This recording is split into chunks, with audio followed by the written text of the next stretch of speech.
Ed and Lorraine Warren, the controversial pioneers of paranormal investigation. Their names are synonymous with encounters that defy explanation. Their case files chronicle terrifying clashes with demonic forces, haunted objects dripping with malevolence, and the lingering spirits of the restless dead. Are you brave enough to confront the true horrors they witnessed? Prepare for the Warrens' most spine-chilling accounts, encounters that will shake your understanding of reality to its very core. The Devil Made Me Do It case. If you're a fan of Ed and Lorraine, you know this one. The Devil Made Me Do It case is arguably one of the most famous cases that Ed and Lorraine ever worked on. But beyond the supernatural, this case was right in the public eye. Not only were there demons and the supernatural, but the scrutiny of the public eye made this a whole different monster for the Warrens. A bunch of people outside of the courthouse making claims and threats over the case isn't easy to deal with. When 19-year-old Arn Cheyenne Johnson took the life of his landlord and blamed it on the devil, Ed and Lorraine jumped to his defense. They were convinced a demon had entered him after he tried to save his brother from a vicious possession a year earlier. His younger brother was possessed by 43 demons, and Arn commanded that they leave him and enter him instead. The Warrens fell under immense scrutiny, but according to them, the court had defended accounts of God in the past. Now it was time to defend accounts of the devil. But one thing remains strange to me. Arn was never exorcised after the event. Does that mean they are still with him? Number 9. Highgate Cemetery. Where were they for the vampire hysteria at Highgate Cemetery? Like, where were you? When I learned about this case, I was flabbergasted, and it's weird to me that they weren't there. They've dealt with werewolves but missed out on vampires completely? The Highgate Cemetery in London, England has some of the oldest graves in the world, making it the perfect breeding ground for ghosts, ghouls, goblins, and vampires. Ooh, it's spooky season. The Highgate vampire case caused a media uproar in the 60s that culminated in two magicians facing off to see who could catch the vampire first. It all started when two girls reported seeing the dead rise from the graves while walking through Swain Lane one night. Soon, animal carcasses drained of blood started turning up. Newspapers had their cameras ready. A massive vampire hunt was organized on Friday, April 13th, Friday the 13th, in 1973, and bodies were even exhumed from their graves to see if they were toothy. Sadly, no one caught anything, but the case still sends a tingle down the spines of vampire enthusiasts around the world. Legends of the demon, though, continue, along with sightings of a crazed old woman and corpses appearing in places they shouldn't be. Number 8. The Bell Witch. I searched the internet far and wide to see if the Warrens had ever visited the Bell Farm, but alas, no. If I'm wrong and I missed something, post a link down in the comments because I'm not perfect and maybe I missed it.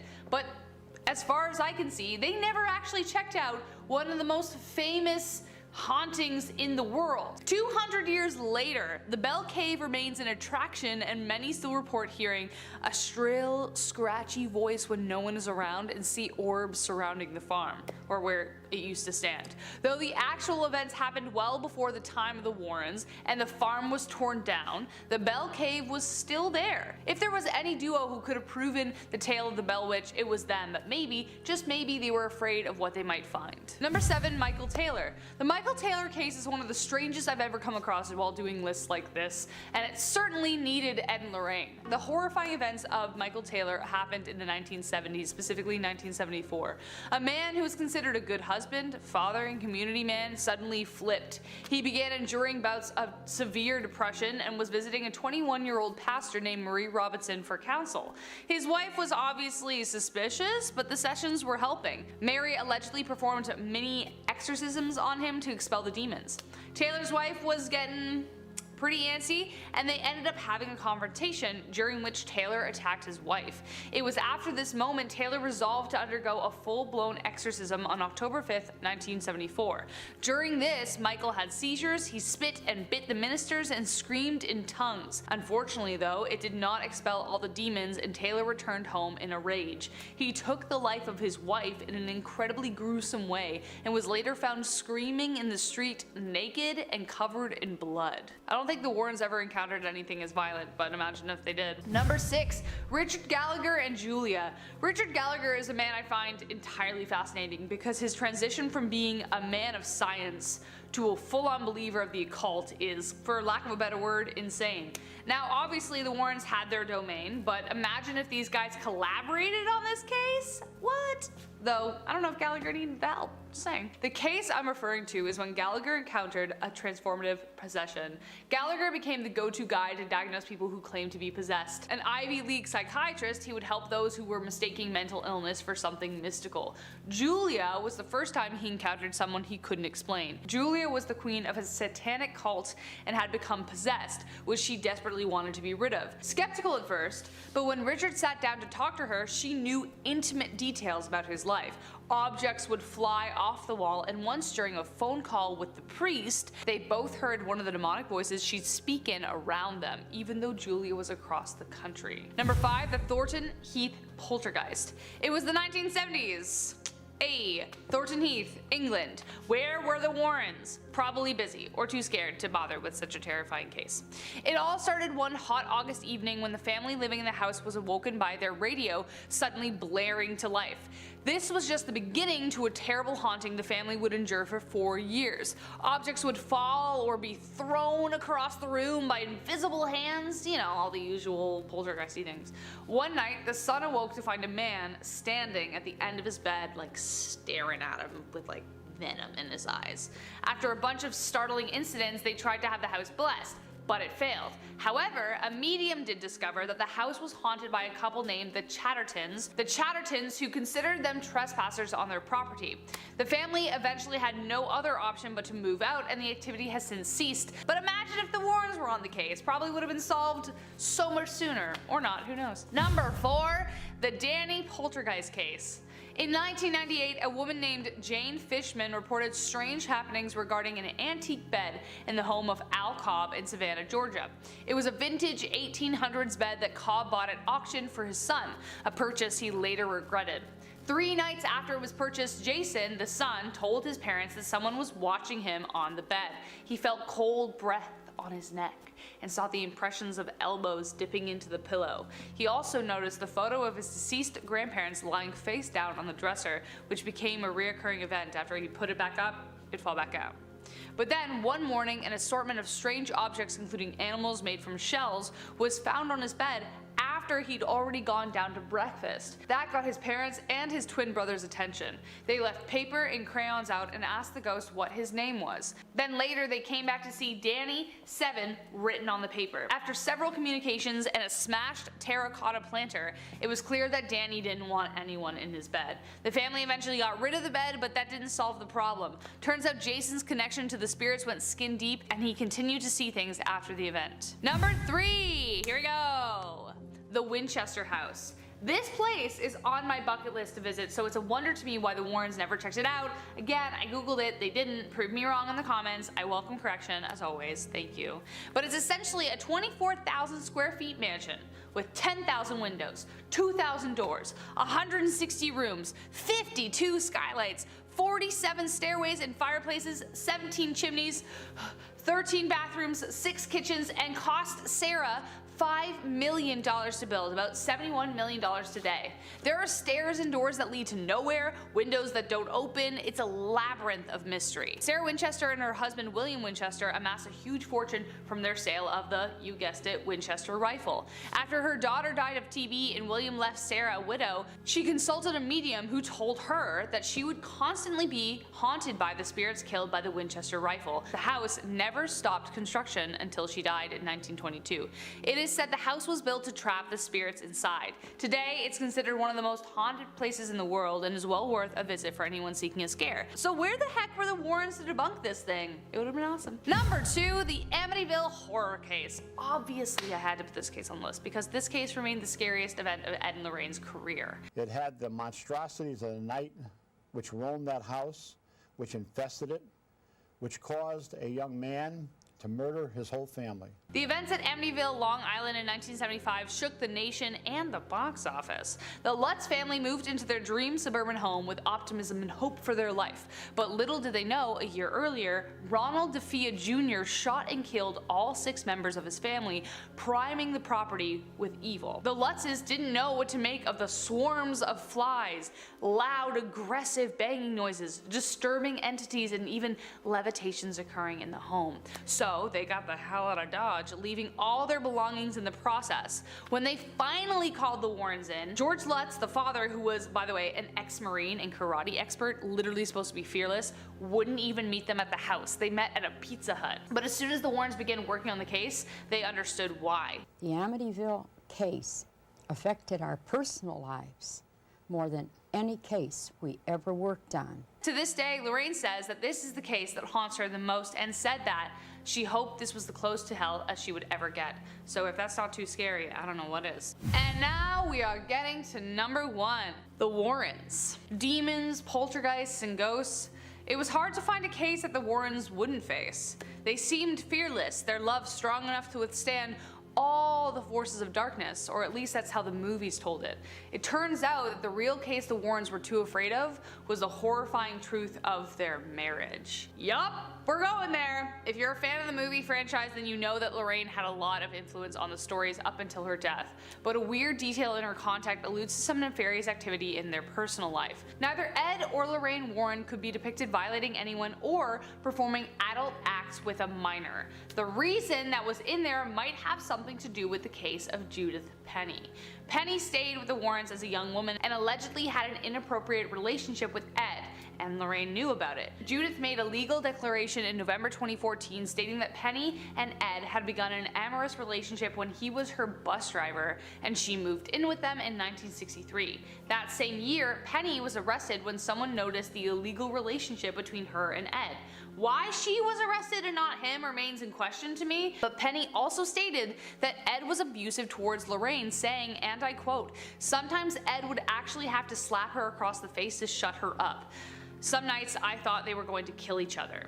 Lorraine denied the allegations through representatives, and there are still a lot of loose ends, but I suppose whatever happened has already been taken to the grave. Smurl haunting. Jack and Janet Smurl sound like they should be like the leading couple of a comedy featuring Jennifer Aniston and Jason Sudeikis, but of course, wrong list. The plight of the couple attracted the attention of Ed and Lorraine Warren after a series of dark and ominous events struck, of course. In the 1970s, the family started experiencing shocking technical mishaps like their TV bursting into flames and toilets flushing by themselves. I know, do ghosts poop? Apparently. At first, they didn't think anything of it, but then the knocking started, in a peculiar pattern of 3, followed by terrible sudden odors, making the Smurls feel ill. The strange noises and smells were swiftly followed by sightings, and thus entered the Warrens. The Warrens discovered a presence of 3 separate demons, and despite 3 exorcisms, the family reported the return of the demons until finally they let go 15 years later. Number 8. The haunting in Connecticut. The mortuary turned home for the Snedeker family in Southington, Connecticut definitely created the perfect breeding grounds for a scary story, one that left even the Warrens uneasy in their skin. First off, moving into a mortuary? No thank you. In the 1980s, the Warrens took on the case of Carmen and Al Snedeker, who were being tormented by a series of restless spirits and demons. So in this case, it's not just one, but many that they feared. The family reported the smell of rotted flesh lingering in the house because, I don't know, it was a mortuary, and that the taps would turn red out of nowhere. The eldest son was plagued by visions of ghosts, and both Carmen and Al reported being sodomized by the ghosts. It's a very specific activity. Which led to the Warrens making the discovery that whoever the morticians were, their activities were not always professional, if you get my drift. I don't know what's worse, the demons themselves or like the people who used to live there.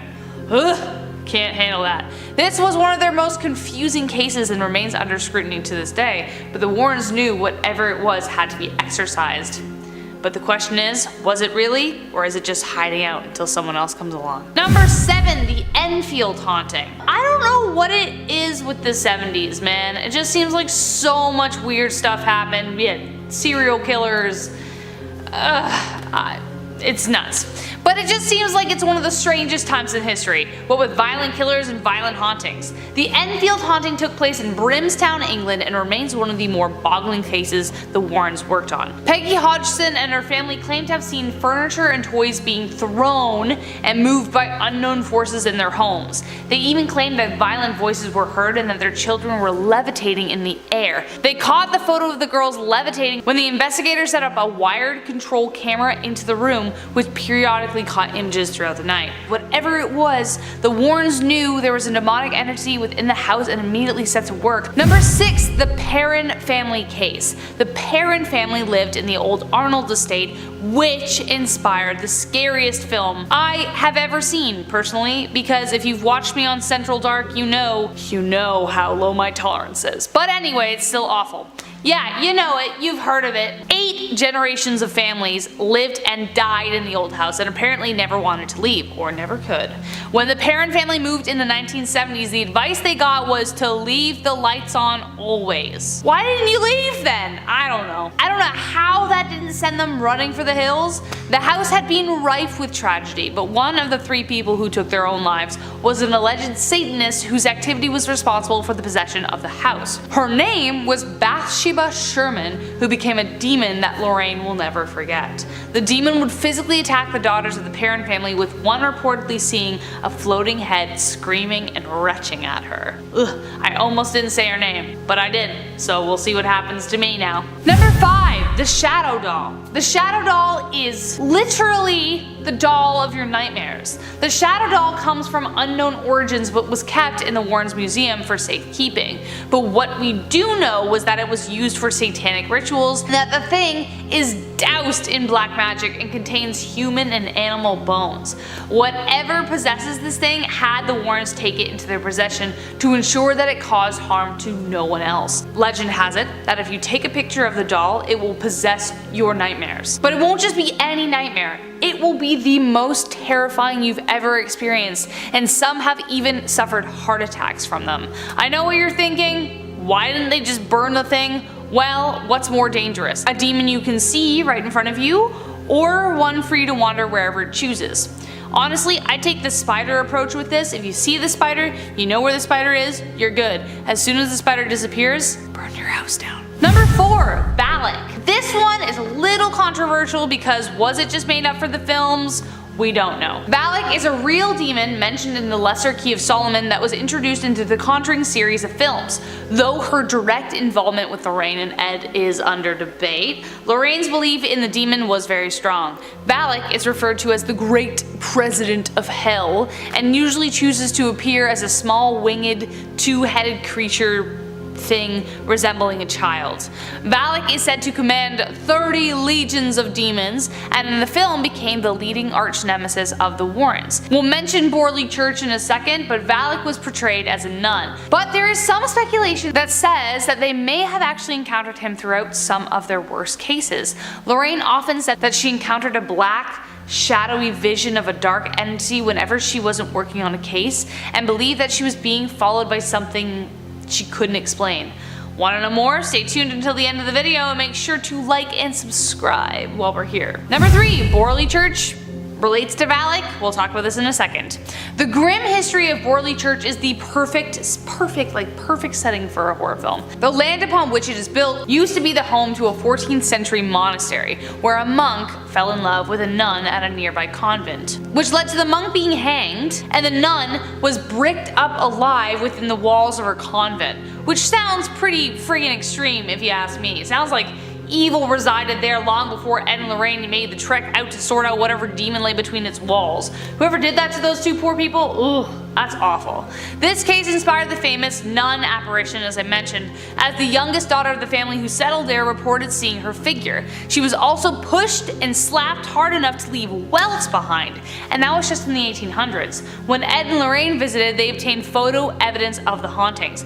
Ed captured the image of a monk leafing through one of the books at the altar, and Lorraine experienced a black entity rush past her. Valak. She remembered feeling an overwhelming sense of evil. A picture revealed later showed that the shadow of a nun was rushing past her, so that's where the image came from. So was it Valak? We don't know. Number 2, the Annabelle doll. You knew. Probably the most famous of the hauntings conquered by the Warrens was the Annabelle doll. It would almost be a crime not to mention it. Dolls are already eerie with their like black, piercing, beady eyes that look like there's nothing there. But in this case, the most terrifying part was the thing behind it. The case dates back to the 1970s when a Raggedy Ann doll was innocently purchased from an antique store for her daughter. Soon the doll began raising alarm when it would change positions in the house, boggling its owners. But when the notes started showing up saying "help me" and "help Lou," then they came home to find it covered in blood, and they decided then that they needed to call a professional.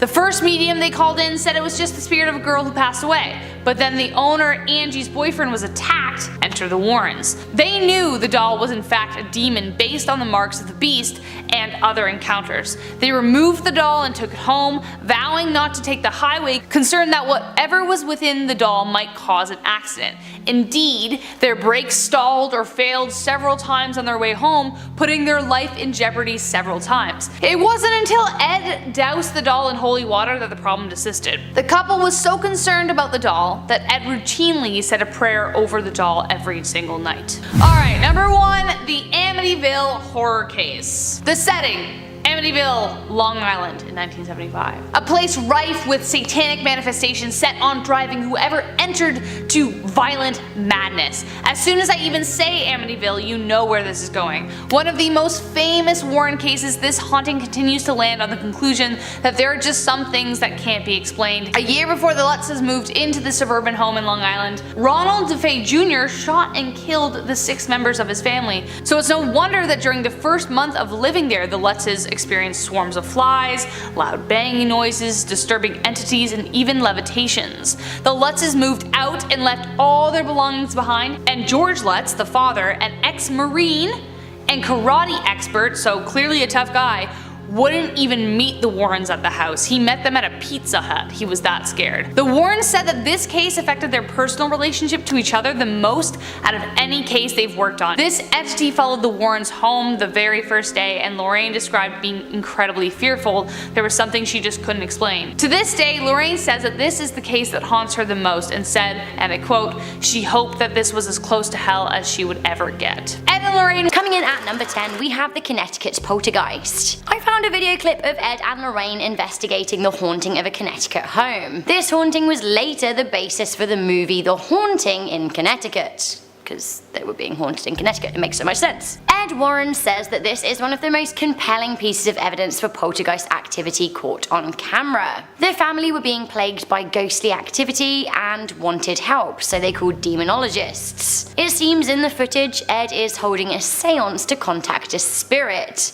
This is what happens when he asks who's there. 1 knock for yes, 2 for no. Are you a man? Are you a boy?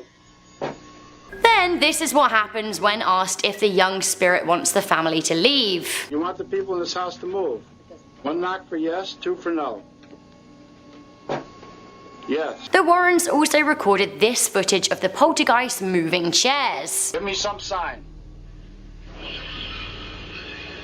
Later, the poltergeist is shown trying to pull a chair out from under a child. Years later, Lorraine was interviewed about the house, and she said the spirits were cleared with an exorcism. She also said this. There was a very old tree that was right in front of this house.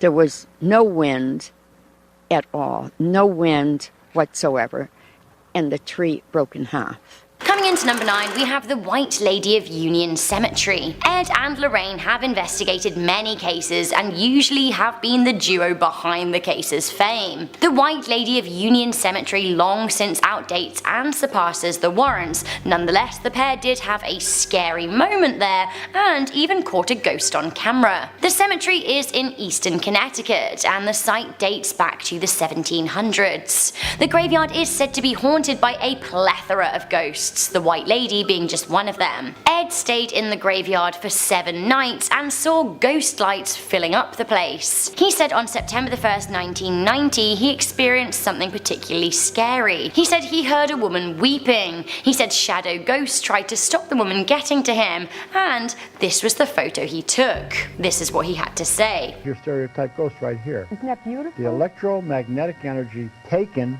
from the plant life in the cemetery is used by the spirit to form this image. Coming into number 8, we have the devil. Ed and Lorraine Warren met the devil and they testified to it. This all went down in 1981 when they were called into a murder trial. Arnie Cheyenne Johnson claimed to have killed his landlord because the devil made him do it. It all started with a possessed 11-year-old David Glatzel. This is where Ed and Lorraine first stepped into the picture. The pair were called in to try and rid the boy of the demon along with Catholic priests. Over several days, the group did eventually get rid of the demon. However, according to them, the demon fled into his brother 18-year-old Arnie's body. Oof. A few months later, he killed his landlord in an argument. His defense lawyer argued that he was possessed. Now here is a clip of Ed talking about Arnie. And he screamed at these devils, "Take me on. Leave my little buddy alone." He got his wish. He challenged the demonic. He challenged the demonic. Then he says this about when he became possessed. And Arnie disappeared for a few minutes. When he came back, he was somebody entirely different. Ed and Lorraine spoke at his trial and attested to the fact that he was indeed possessed by the devil. Thus ensued a media blitz around the case. The pair then wrote a book called The Devil in Connecticut following the incident. Arnie Cheyenne Johnson served just 5 years in jail. Coming into number 7, we have the Borley Rectory. According to demonologists, ghost hunters and psychics like Ed and Lorraine, the Borley Rectory is the most haunted place in the United Kingdom. The building was constructed in Victorian times in Essex, and rumours of its hauntings were rife from the very beginning. Ghost hunters claimed the activity is related to a Benedictine monastery built in the area in 1362. A monk was said to have been executed, and a nun bricked alive in the walls of a convent after the pair had an affair. Obviously, good old Ed and Lorraine had to go for a jaunt to check it out. When talking about their first experience at the property, Lorraine said that she was with a skeptical newspaper reporter. She shares an experience of what happened to him. Something is hitting me. It's hitting me. It's hitting me. And he was absolutely hysterical. Ugh, a hitting ghost, not what you need. Then she continued by saying, He said, I can't breathe. I can't breathe. Later, Lorraine said that a recording taken at the church at this moment revealed a woman's voice saying, Hit him. Hit him. Almost in a healing way. And you hear her very gentle voice. Chilling. Was the monk hitting him because the nun wanted him to? Coming into number 6, we have The Witch of Harrisville. Some of you guys may have seen The Conjuring. Well, that horrifying movie is based on a house that the Warrens investigated in Rhode Island. Now, this house was haunted by a witch called Bathsheba Sherman. She is said to have cursed the land so that whoever lived on it in the future would die. What a babe. One of the Perron family members, Andrea, discusses her time in the house. In this clip, she's talking about her sister. And the door opened to the pantry, and April looked up at my mother and she said, Mommy, something really bad happened in there. Indeed. It's where little Prudence Arnold had her throat cut. Ed and Lorraine visited the home and exorcised the witch. Or did they? When members from the Ed and Lorraine Warren Museum visited Bathsheba's grave, this is what they heard. Don't be scared. Kill. Who are you gonna kill? Coming into number 5, we have the Enfield Poltergeist. The Enfield Poltergeist was a case investigated by Ed and Lorraine in 1977. The pair travelled to England to investigate the rumoured haunted home in North London. They deduced the mysterious goings-on were a result of demonic possession. The residents recorded sounds that took place in a bedroom after their children had gone to bed. Now bear in mind, in the 70s, not a lot of people had video recording equipment or even audio recording equipment. All the lights gone out. Oh.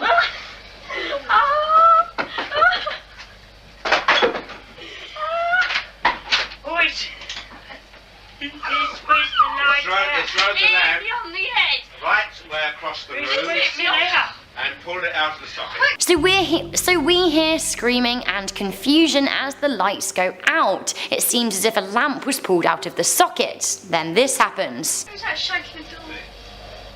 Oh. What's on there? Mum's alarm. Oh!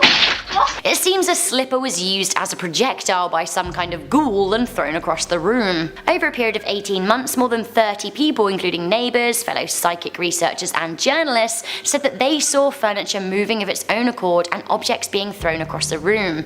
It was even said that one of the children in the house levitated. Spooky.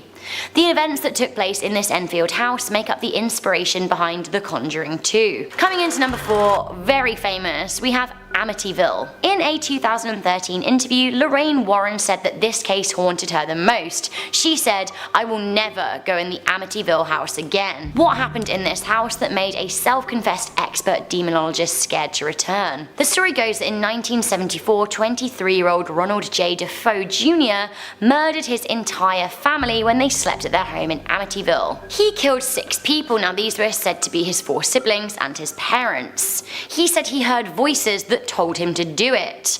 After a year, the house was eventually purchased for just $80,000, although the buyers, the Lutz family, stayed just 28 days because of the horror they experienced.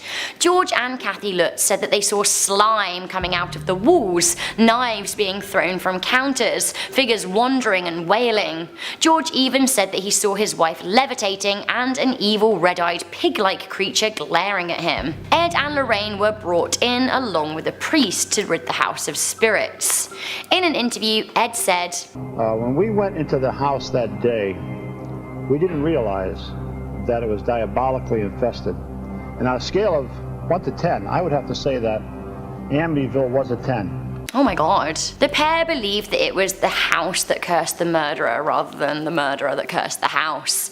Today, there have been 18 different films about the home. Okay, because Amityville was so scary it gets 2 points of its very own. We have The Ghost Boy at number 3. This picture was taken by Ed Warren as he investigated the Amityville house. The picture shows what appears to be a demonic boy. The Warrens suspected it could be one of the youngest children with his eyes glowing from the infrared film. The Warrens believe that this is one of the most credible pieces of evidence for ghosts ever caught on camera. Honestly, it gives me chills to look at this picture. Coming into number 2, we have the very famous Annabelle doll. So many of you will know the horrifying story of Annabelle, a possessed real doll behind the Annabelle and Conjuring franchise. Ed and Lorraine were called upon by 2 young women to deal with an out-of-control Raggedy Ann doll.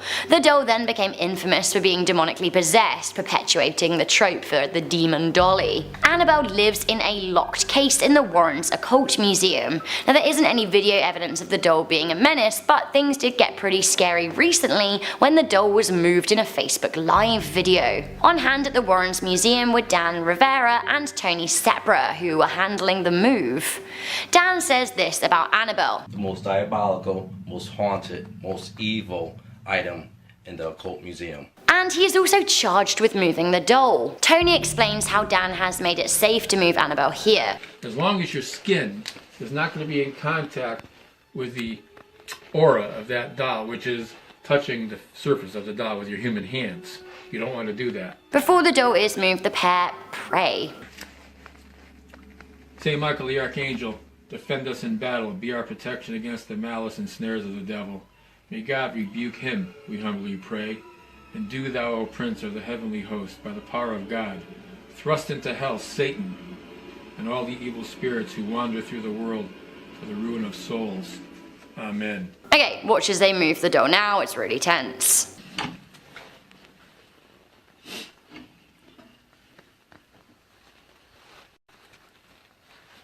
Okay, quickly.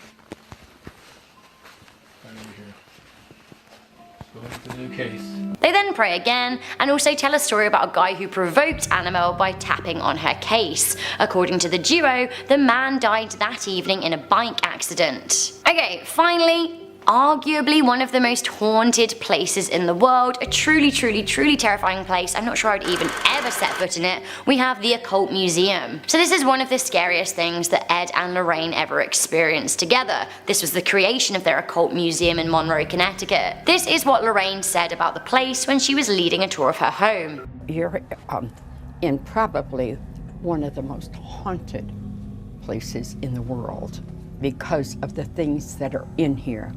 Everything in here has been taken from some place where people were either killed or maimed or so many ways. So it's tragic for me. So basically it's the culmination of all of their scary cases in one. In the museum you can find Annabelle, no thanks, and the Conjuring mirror, and way more. She says you should never ever touch anything in the museum. Now despite living with Annabelle in the museum, this is Lorraine's reaction when she walks by her. This is the worst thing in here, is that doll. I'm not gonna stare at it though. So you can take the picture, but I'm not going to stare at it because that has done bad harm on a lot of people. A priest circulates the museum daily to bless the space. Father, of the Son, of the Holy Spirit, amen. What has been done is circular embolism, which is prayers, are said all the time, you know, to pray. Yeah. Off the list at number 10, the old Arnold Estate. If you're a horror fan like myself, then part of you probably wants to visit this Conjuring house. I don't know, like 10% of me wants to peek in. Or Ed and Lorraine's Museum of Horrors. I think I'd rather go there. The house in the film looked a lot fancier than it did in real life. It was more cinematic and they made it look even more creepy as a property in general, but that's what happens when you have millions of dollars in your budget. You're trying to make a more memorable horror film too. Now this is the real house. It's referred to by the Perron family as the old Arnold Estate, and it's located in Harrisville, Rhode Island. On the real property, there's a barn to the left of the house, so I have to say, the original kinda seems way scarier than the movie. I don't know, barns creep me out. A lot of spiders. Aside from paranormal horrors, the Perron family also had to deal with financial ones. When the family did live there, a pipe burst and flooded their business, so they had to sell more than 85% of their new land. Number 9, witch history. The Conjuring film, the main plot here of course is a witch named Bathsheba Sherman, and it's haunting the grounds, or the house. It's a wickedly evil spirit, and the real Bathsheba was born in 1812. She married a Rhode Islander named Judson Sherman, and they had 4 children. Also, apologies if I'm saying her name wrong, but I'm kind of okay with that. I don't want this to be like a Beetlejuice situation where she just pops up randomly and just pukes in my mouth. Herbert Sherman, her firstborn, arrived when she was 37 years old. He lived a long life as a farmer, and he grew old and all that jazz, but the other 3 children that were born afterwards, there's barely any information about them at all. Julia, Edward, or George. The mother, the witch, passed away on May 25th, 1885, 4 years after her husband did. Now there are stories that her body turned to stone when she died, or it was some sort of paranormal form of paralysis, because of course over time these stories change. It's like the longest game of broken telephone. Obviously a few things here are fake, but what the Perron family did find was the beginning of something very real. Number 8, Bathsheba's gravestone. The grave of the witch was found alarmingly close to the Perron family's new home, right on the property next door. Her resting place now is in the cemetery right across the street from the fire station near downtown Harrisville. So if you're ever visiting Rhode Island and you want to maybe, I don't know, be possessed by a witch, throw that in the GPS. Enjoy, and also, good game. They didn't initially think the strange happenings were because of a witch gravesite, obviously, that's not where their mind went to first, but that's when Ed and Lorraine were asked to help out, and they knew right away that it was, well, the witch next door. Number 7, the hauntings begin. The initial incident happened a few years before the paranormal investigators were actually called in. Carolyn, the mother, she was laying on the sofa, and then all of a sudden her leg muscle started to have a spasm. Her calf was in this immense pain. She had no idea what was happening. It was out of nowhere. Then when she looked down at the ground, she saw this puddle of blood. She got stabbed by something. It was a very small puncture. And no, if you're thinking it was a bee, it wasn't. She looked and looked for a sign, anything to hint what just happened, and she couldn't find anything. Also, it was a perfect circle. Carolyn described it as if it was a large sewing needle that went through her skin. Ouch. And in true witchy fashion, the Perron family also had broom problems. That's right, the broom would go missing or it would move place to place. And even more strange, Carolyn would sometimes find piles of dirt in the middle of a recently cleaned kitchen. You gotta love a helping, cold, dead hand. Number 6, levitating chair. In the movie, the exorcism happens at the end, of course. It's like a happy-ish ending, but in real life, that exorcism never took place. Lorraine Warren has since said that her husband, Ed, would have never performed such a thing, nor would he try. But Andrea Perron, one of the 5 children, has come forward many, many years later, and she said that she witnessed a seance with her mother, where her mother was speaking in a different language, and she also did not sound anything like her mom. Not even close, which is terrifying. And as Andrea recalls, her mother's chair then started to levitate like it did in the movie, and then after a beat, she was launched out of the chair across the room.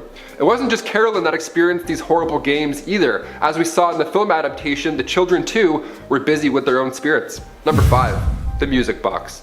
We had to include one of the creepiest elements of the Conjuring movie, the Perron family music box.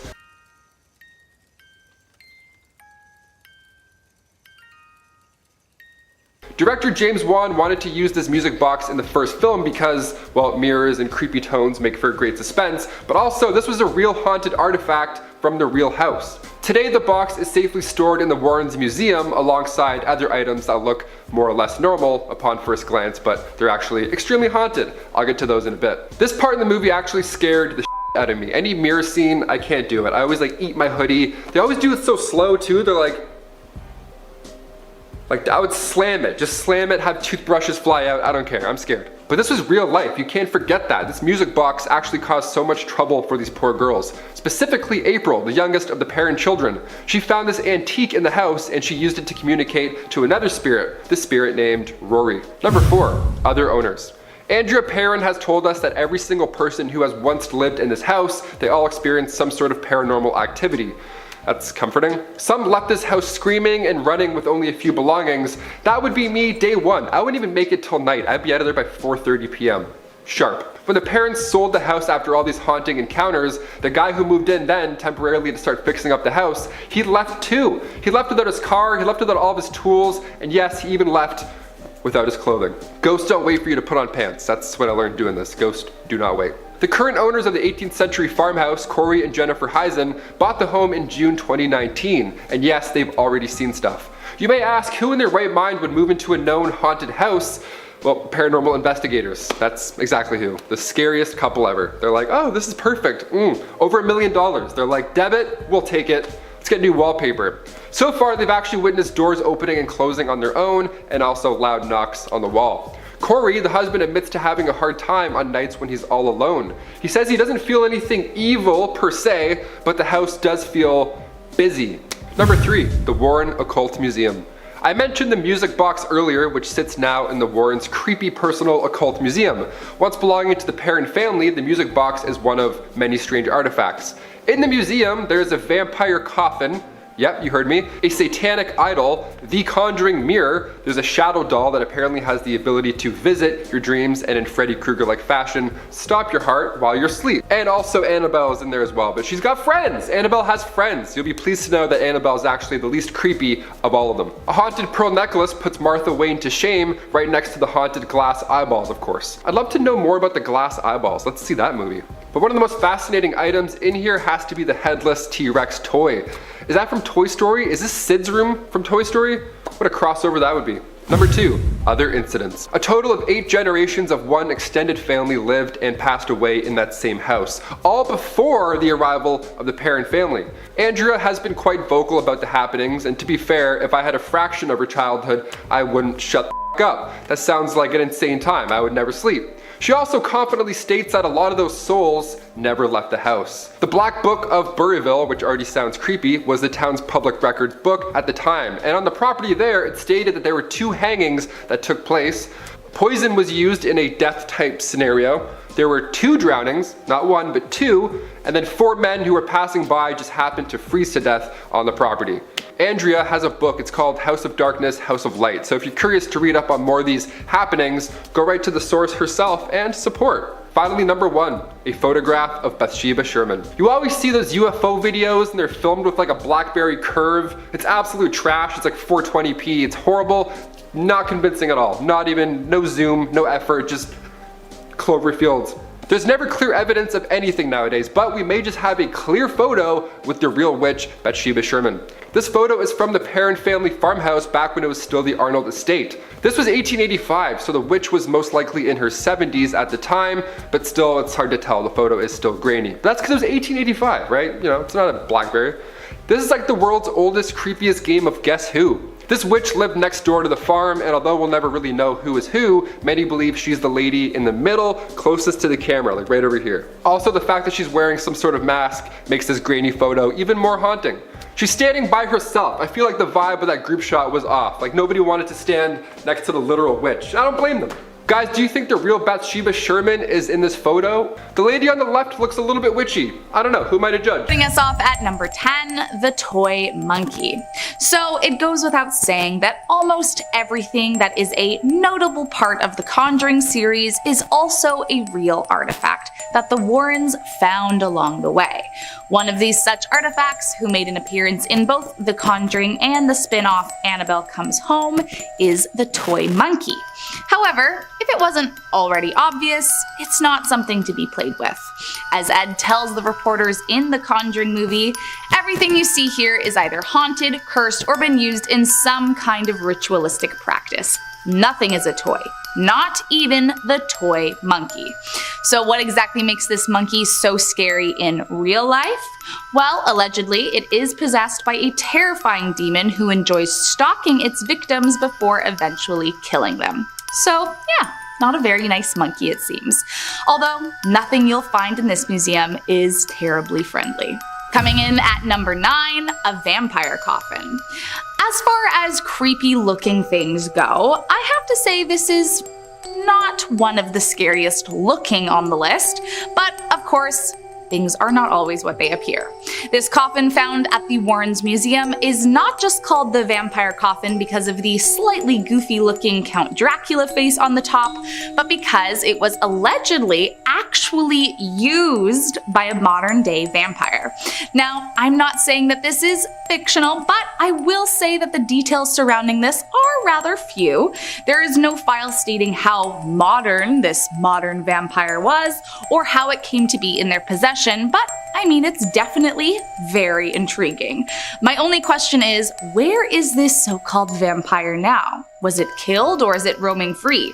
Should we be nervous that a bloodthirsty monster could be on the loose, or was it more of a Twilight vampire situation? I guess we will never know. Coming in at number 8, the famous music box. If you have seen The Conjuring, which by the way, if you haven't, you really should, then you will definitely recognize this next item here. In the film version of the story, the youngest child of the family, April, finds an antique music box in the house and uses it to communicate with the spirit of a young boy named Rory, who was supposedly killed by his mother, Bathsheba, in the 1800s. Now, of course, there are definitely larger things at play throughout the film, but at the end of it, viewers see Ed place the haunted music box inside of the room of artifacts, where it suddenly opens and begins to play its tinny music. Now, in real life, it didn't quite happen like that, but the real music box is safely tucked away in the Warrens Museum. However, legend has it that while it really does contain an evil spirit, it was not properly contained, and so some believe the demon could escape at any moment. Coming in at number 7, tombstones. When it comes to items involved in a satanic ritual, I am sure that the Warrens managed to corner that market. I mean, are there other haunted museums? Absolutely, but theirs is really the one that started it all. One of these allegedly satanically involved items you can find hiding about are a series of tombstones that the Warrens claim were used in a dark occult ritual by those who work on the darker side of the paranormal. However, what makes these tombstones especially creepy is that they reportedly belong to rather young people. And so the Warrens had reason to believe that the young people were not only used as a sacrifice, but then their tombstones were used to finalize the ritual. So, you know, just all around very dark and evil stuff. Coming in at number 6, a brick. It's not all Hollywood-based sensations inside the museum. In fact, one of their most prized and feared possessions looks about as plain as you could imagine. It's a brick. Like, from a house. But of course, this is no ordinary brick. It's in an occult museum after all. This brick in particular was from the Borley Rectory, a now famous building that was demolished in 1944 after it was badly damaged in a fire. But what made it such a sensation was that prior to the 1939 fire, it had long been rumored to be the most haunted building in all of the United Kingdom, which is a pretty tall order considering how many allegedly haunted buildings span across the UK. Allegedly, the night of the fire, there were over 2,000 reports of paranormal activity, including floating bricks thought to have been possessed by a poltergeist. So, if rumors are true, that would make this brick probably the most terrifying brick ever. Which, I mean, I don't know how much competition it really has there, but still, it's a demonic brick. It's terrifying no matter what. Coming in at number 5, Pearls of Death. While it's probably a pretty safe blanket rule that you shouldn't go around touching much of anything you find in Ed and Lorraine's demonic collection, some stuff is probably a little worse than others, and this next one falls into the latter category. Notoriously one of the most dangerous items found inside the museum, the Pearls of Death is a cursed necklace said to do exactly as the name suggests. Allegedly, anyone who dares place them around their neck will be choked and suffocated to death. Now, my question about this necklace is it like a Frodo and the Ring style situation where it will call to you, slowly infecting your brain through mind control until it practically forces you to place it around your neck? Or does it just wait for someone to unknowingly do it before it unleashes all hell on the victim? I guess I will never know, because you can bet I won't be testing it out for myself. Coming in at number 4, the Conjuring Mirror. Despite what the name would have you believe, the Conjuring Mirror actually has really nothing to do with the Conjuring movies. Instead, this haunted mirror gets its name from the fact that it was, at one point, allegedly used to summon or conjure spirits. Once in the possession of a man named Stephen Zellner, legend has it that Stephen practiced a kind of witchcraft known as catoprotromancy, I probably butchered that, in order to see into the future and seek out revenge on his enemies. However, the more that Stephen used the mirror, the more and more corrupt he and his use of the magic became. Eventually, it's said the evil spirits he had conjured to do his bidding became too powerful to control and turned on the very person who had summoned them. Soon, Stephen began fearing for his life, so as a last resort, he decided to reach out to a local priest to see if the evil spirits could be exorcised from the home. But instead, the priest put him in touch with Ed and Lorraine. Upon their arrival at Stephen's home, they immediately knew Stephen was in grave trouble.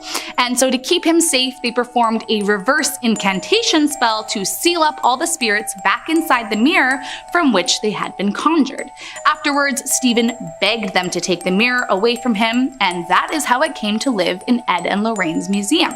However, don't get too comfortable. Despite the spell they cast, Ed and Lorraine still claim to have experienced many terrifying moments with the spirits they angered from trapping inside this mirror. And who knows what could bring them back out. Coming in at number 3, the Shadow Doll. When it comes to creepy dolls, I'll be honest, it doesn't take much to freak me out. But with that being said, there is definitely a very good reason why the Shadow Doll is one of the most feared possessions in the entire museum. Now, what starts off this seemingly endless list of creepy things about this doll is that there is no definitive answer as to why it was created or who created it. But according to Ed and Lorraine's files, it was made using both human and animal bones and was absolutely used in satanic rituals. So it is definitely possessed by some less than ideal company. Said to have been found in an antique shop by a couple, they began to think something was wrong after they kept waking up night after night covered in inexplicable scratches. But it wasn't until the doll began showing up in their nightmares, telling them that she was going to kill them, that they decided to get rid of the terrifying toy. And good thing they did too. Legend has it that if someone takes a picture of this doll, she will visit you in your dreams and kill you in your sleep. Just one more reason to never trust a creepy doll. Coming in at number 2, a satanic idol. As the story goes, in 1991, a hunter was walking through the woods on the lookout for deer when he began to feel an overwhelming sense of paranoia, like he was being watched or something. At that very moment, he turned around to see this creepy doll leaned up against a tree, staring at him, and he could have sworn that it appeared out of nowhere. Immediately, the hunter knew he should not be here, and so he began walking as quickly as he could to find a way out of the forest. Then, suddenly, an old man dressed in all black robes appeared beside him. He looked like a priest, the hunter thought, but something wasn't quite right. Every step he took, the priest matched him, and eventually he became so freaked out, he actually debated shooting at the priest with his arrow to scare him off. But instead, he decided to ask the priest how to get out of the forest. But creepily, the priest did not speak. Instead, he pointed off into another direction, turned around, and left the man alone once again.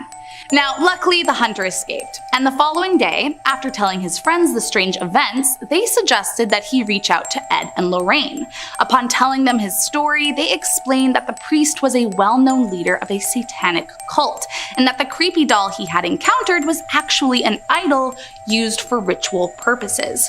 However, the Warrens, being who they were, wanted to get this idol for the museum, and so Ed ventured into the forest, found the doll, and brought it back home. Soon after, however, strange things began happening. Allegedly, one time Ed was speaking with Lorraine, turned away for a second, looked back, and she was suddenly 30 feet away and passed out on the ground. He called the ambulance, and she spent the next 3 days in hospital in and out of consciousness. And according to Ed, she actually levitated while in the hospital. The Warrens always firmly believed that the satanic priest was working through the doll Ed had taken from the forest and was trying to punish them for taking it. Let's just hope no one was ever hospitalized after that. And last up in our number 1 spot, Annabelle. You didn't really think I was gonna do a list about haunted things found in Ed and Lorraine's museum and not bring up the famous Annabelle, did you? Although nowadays she is locked up tight, this wasn't always the case. Back in 1970, Annabelle was gifted to a nursing student named Donna. But it didn't take long before Donna and her roommate Angie knew that something was off.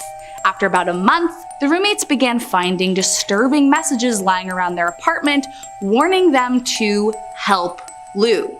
Lou was one of their friends who had apparently warned the girls of the doll since day 1.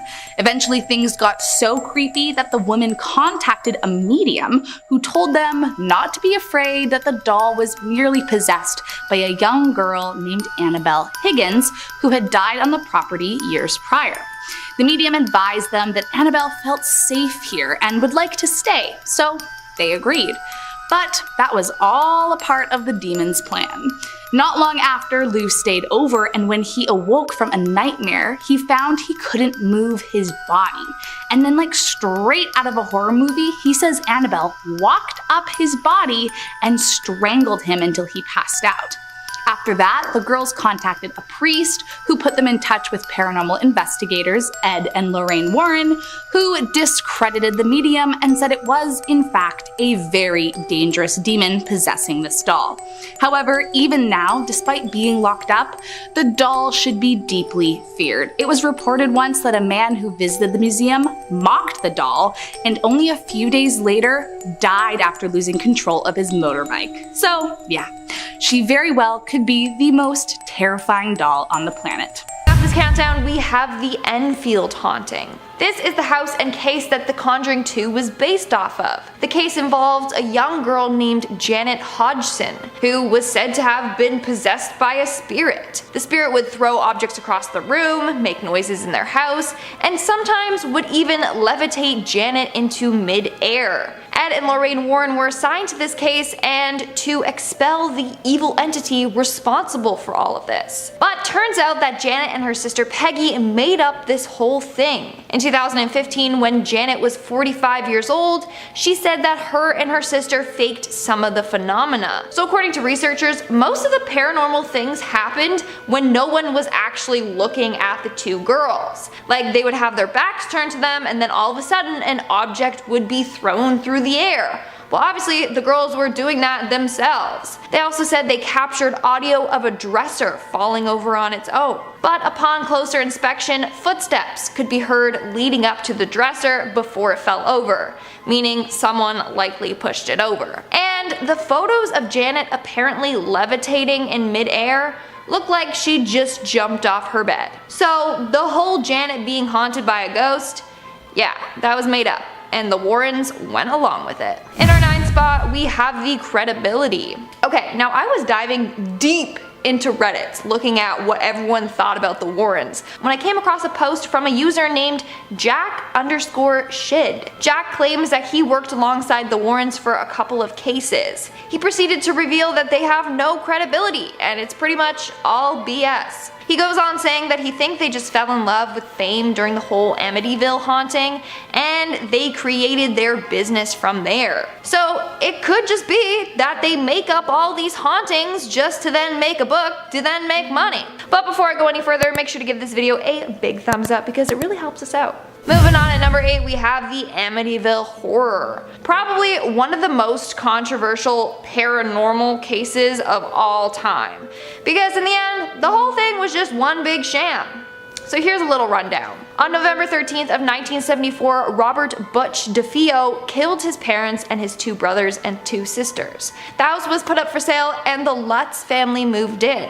And apparently the demon that got Butch to do that horrific deed started to attack their family, and their doors and cupboards would swing open and close, green slime would ooze from their ceiling, and one time a demonic face with red glowing eyes was seen looking into the house. So on and so on. The Warrens went to investigate and confirmed that the house was haunted. But clearly that was a lie because guess what? Butch's lawyer, William Weber, admitted that he made up this whole story along with George Lutz. They created the story over many bottles of wine, they said. They admitted the house was never really haunted. They just made it all up. Which means so did the Warrens. In our 7th spot, we have the Werewolf Man. This was a pretty weird case if you ask me. But a man named William, or Bill Ramsey, claimed to have been possessed by a werewolf. Apparently he used to try and bite his family and also had superhuman strength. At one point he managed to rip a post right up from the concrete. So on and so on, you get it. He was claimed to be possessed by a werewolf. The Warrens were sent to exorcise this demon out of his body. And they talk all about this in their book, Werewolf, a true story of demonic possession. But a lot of people aren't buying this story. I mean, they haven't produced any photos or material evidence. And the story just seems so hard to believe. Like, a man possessed by a werewolf, and then he gets exorcised and he's just magically cured? No, a lot of people think that this case was all a sham as well. Moving on, at number 6 we have the illegal relationship. A woman named Judith Penny came forward saying that in the early 1960s, she had a relationship with Ed Warren. This was going on when she was not of age. Ed was apparently in his mid-30s when he met Penny. Penny was 15. The two began to have a relationship with Lorraine knowing. In 1963, she moved in with them. She stayed in a bedroom right across the couple's room in their home. Now, Penny ended up coming forward with this because of how their relationship was displayed in the movies. They looked like such a loving, perfect Catholic couple. But they weren't. They had their dark side, especially Ed with his relationship with a young girl. We're now at our 5th and halfway mark with the baby. Now, Penny went on to expose a lot about the Warrens. In fact, in May of 1978, she got pregnant with Ed's child. But guess what? She was forced to abort the child. Apparently, if word got out, then this scandal could ruin their reputation. In fact, when Penny was living with the Warrens, they would lie and just say she was their niece or a poor girl that they took in out of the goodness of their own hearts. It's pretty sick if you ask me. Penny literally didn't have a choice but to get rid of the baby. In fact, they wanted Penny to tell everyone that someone broke into her apartment and took advantage of her, and that's how she got pregnant. She refused to do that, and they got so mad that she was terrified. Like, that's so heartbreaking. Moving on to number 4, we have the toxic relationship. Again, in the films, Ed and Lorraine Warren seem like a perfect demon fighting duo. You can tell that they love and care about each other dearly. Except, according to Penny, this wasn't the case in real life. She said that Ed was very physically and verbally towards Lorraine. In fact, she said that one time she witnessed Ed backhand Lorraine so hard that she lost consciousness. In fact, he would often slap her across the face to get her to stop talking. Penny literally said, and I quote, "Some nights I've thought they were going to kill each other. That is terrifying." In our third spot, we have the Lady in White. One famous ghost is one called the Lady in White, who haunts Union Cemetery in Easton, Connecticut. According to the legend, she's the victim of betrayal by her lover, and she died either by taking her own life from being heartbroken or by being killed by her lover. Well, Ed was determined to capture her on tape and enlisted Penny's help. In fact, Penny helped keep Ed's reputation as a ghost hunter. So in the summer of 1990, Ed apparently camped out in the cemetery for a week trying to make contact with this ghost. The two faked a video of the Lady in White, which was just Penny. Anyways, he went on to make great claims that he made contact with her, but hardly any evidence was provided, just a few shadow ghosts on video, which we now know was Penny. Coming in at number 2, we have the Smurl haunting. Back in the 1980s, the Smurl family swore that their house was haunted. They would hear loud noises, smell foul odors, and hear pig grunts. Apparently, whatever was haunting their house also threw their dog against the wall and pushed one of their daughters down the stairs. Of course, Ed and Lorraine came to investigate, and they claimed it was haunted. They even said that they saw a message appear on a mirror that read, "Get out." But get this, members of the clergy were brought in to do a blessing and exorcism.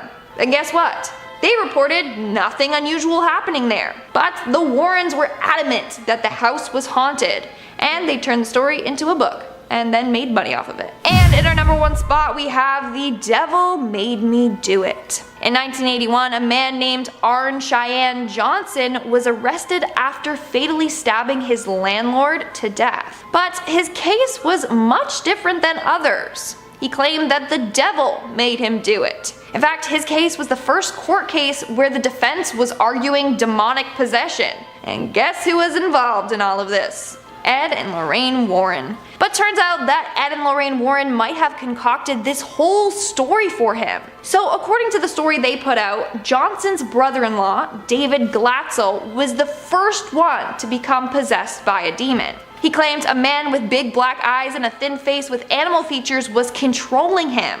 Johnson eventually went on to taunt this demon, telling it to stop bothering David and to take him instead. And I guess the demon did what he asked, because then Johnson was possessed by this demon, and that's what made him kill the landlord. But according to David's brother Carl, David was never possessed. He was just mentally ill and needed help from doctors. He then claims that his whole family was manipulated by the Warrens. They created this whole story about demons in an attempt to get rich and famous. According to Carl, the Warrens promised his family that they'd become millionaires if they would insist that both Carl and David were haunted by demons. In the end, he ended up suing the Warrens for trying to exploit his brother's mental illness, and for also attempting to get a guilty man to walk free. If you enjoyed this video about Ed and Lorraine Warren, then you have to check out this video next. It's about haunting last photographs with disturbing backstories. Come on, click the video now. You know you're not sleeping tonight anyways. See you guys in the next video.